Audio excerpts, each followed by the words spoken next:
And many people go through life never getting in touch with their greatness because of the lack of motivation to push themselves, or because they have not found something that they believe to be worthwhile to challenge them. That many talented persons have gone unnoticed, and the world never had a chance to be exposed to their talent because that person did not take the time to begin to express or to demonstrate or to motivate themselves in the direction to bring that which they came into the universe to bring. Many people will leave the universe without a trace. No one will know they were here. And in fact, under their name, we could put under there, not used up. Will anybody know that you came this way? What contribution are you giving? What will you leave? What will be different because you came this way?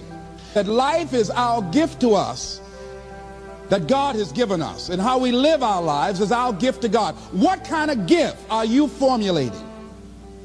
Is this a gift that you like to take back and do something else before you turn it in? Think about that. What can we do? What are some of the keys that we can begin to use to motivate ourselves when our batteries run low? Because I don't care who you are, I don't care what you do, at some time you are going to get tired.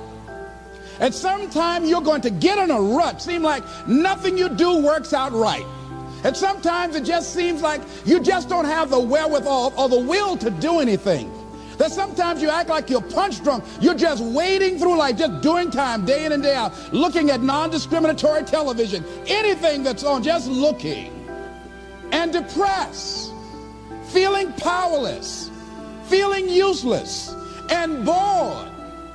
What do? How do you get yourself out of a rut? How do you, when you know you can do more than what you've been doing and you're not doing it and you're discontent with where you are, you get angry at yourself. How do you get out of that rut? How do you motivate yourself? One of the things that we must do is that we must be involved in working on achieving self-mastery. You must work on yourself continuously. Never be satisfied with yourself. Always know that as you invest the effort and time on you, that's the greatest ability that human beings have above animals. See, a dog can't be anything but a dog. Tree can't be anything but a tree. Human being, you've got unlimited potential. You can put effort on you, and by concentrating on you and developing you, you can transform your life wherever you are right now. So you want to work on yourself. You want to read books that inspire you and motivate you. You want to listen to tapes over and over and over again. And I suggest that you listen to tapes when you first get up in the morning. You want to control the spirit of your day.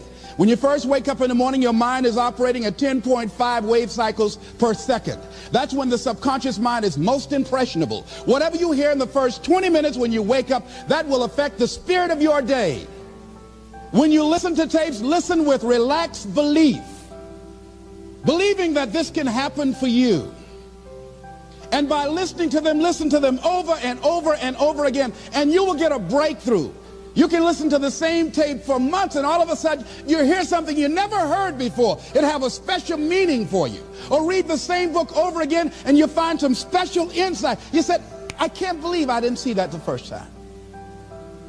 So you want to be involved in developing yourself. Most people won't do that.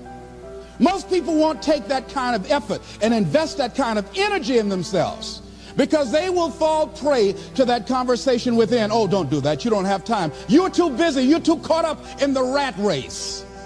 Most people won't do that. Well, they won't take time to go to lectures. They won't take time to go to seminars. They won't take time to go to classes to improve themselves. And as you continue to work on yourself, you will begin to expand your vision of yourself. You begin to work towards self-mastery. And you will begin to see it reflect itself in all the dimensions of your life, your mental life, your physical life, your social life, in your relationships, your monetary life. So concentrate on developing yourself. Because if you don't, I guarantee you that you will make a settlement. And most people have. And most of us already have. What kind of settlement have you made with your life? Many of us are making in-life settlement. We're settling for less than what we actually deserve. We don't feel good about it, but we make it work in our minds. We'll come up with some kind of excuse to make it all right. What kind of settlement have you made with your life? Many of us settle for less than what we want out of relationships because we don't have the courage to change them. The next thing is, in order to begin to find some keys to self-motivation to drive yourself, in addition to working on yourself, and as you work on yourself, you feel good about yourself, and as you feel better about yourself, you treat yourself differently. Develop a health plan. See, you can't feel well and do well if you don't have good health. You can't perform if you don't have your health. Your health is valuable. Develop a health plan. A plan that you will follow, because this is the only vehicle that you have to carry you through this experience called life. And you want to take good care of it because you love you enough. You care enough about you. And that's not easy. It is not easy having a health plan and sticking to it. But you're worth it doing it again and again and again. Next thing is, as you take care of yourself, the next key is keys to motivation, to self-motivation. You want to live life with energy and passion. You want to make a conscious effort to be lively.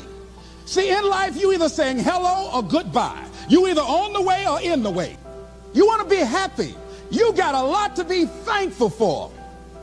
But you watch some of the faces around you every day.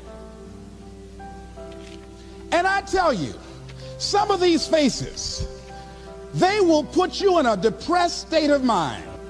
So you want to avoid these kind of faces. When you see them coming, turn your head.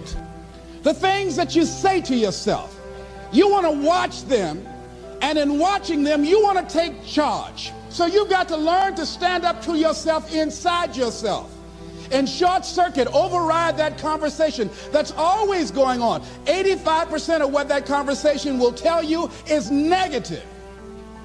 It's negative. It will tell you you're tired when you really are not tired. It will tell you you can't do it. It will fill you with fear. So you've got to watch that conversation. And when you find it going on, you've got to stand up to it and say, I'm going to do this anyhow. I'm afraid, but I'm afraid not to do it. And I'm not going to let you stop me. The biggest challenge that you will have in life is you. There's an old African proverb that says, if there's no enemy within, the enemy outside can do us no harm. The next thing that is a key to self-motivation is that you've got to ask yourself, what do I want out of life? What do you want out of life? What do you want out of a job? What do you want out of a career? What do you want out of a relationship? What do you want? What gives you your life? How will you know when you got it? What will make you happy? You need to know. You need to start asking yourself some questions. What do I really, really, truly want?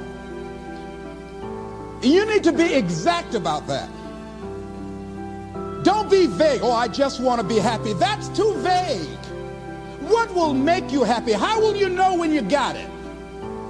Zero in on it. Be exact. Be specific.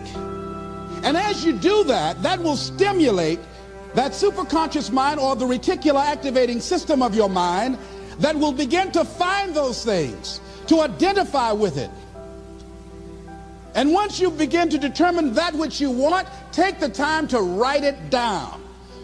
Don't just think about it. Write it down. That is a subjective process that engages the subconscious mind. Write it down.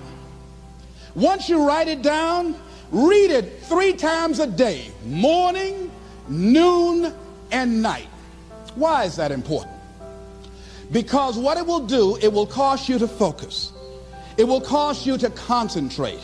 When that other conversation is going on telling you what you cannot do, telling you all of the impossibilities and all of the obstacles, your concentrating will begin to create a larger vision within yourself, and you start looking for and seeing some new opportunities. You start creating some openings for yourself. As you begin to read that every day, day in and day out, that will make you focus. That will discipline your thinking. And you'll get all kind of creative ideas. As I talk to you right now, being involved in this immersion process, you're going to create some openings for yourself. You're going to get some ideas. You're going to feel your adrenaline flowing, and you're going to think about something, some idea you had. And you say, I want to go back and I'm going to look at that again from a different vantage point, not from the level of the problem or the obstacles that I encountered, but from a higher vantage point. Because what you will begin to see and to know as I talk to the higher consciousness within you, that you are powerful, that you are a miracle worker. And that inner conversation has conditioned you to believe that you are not. And as you begin to discover the truth of who you are, whatever challenge that you're facing in life, and if you're living, you're facing some challenge, you'll begin to know that you're powerful and that you're a miracle maker.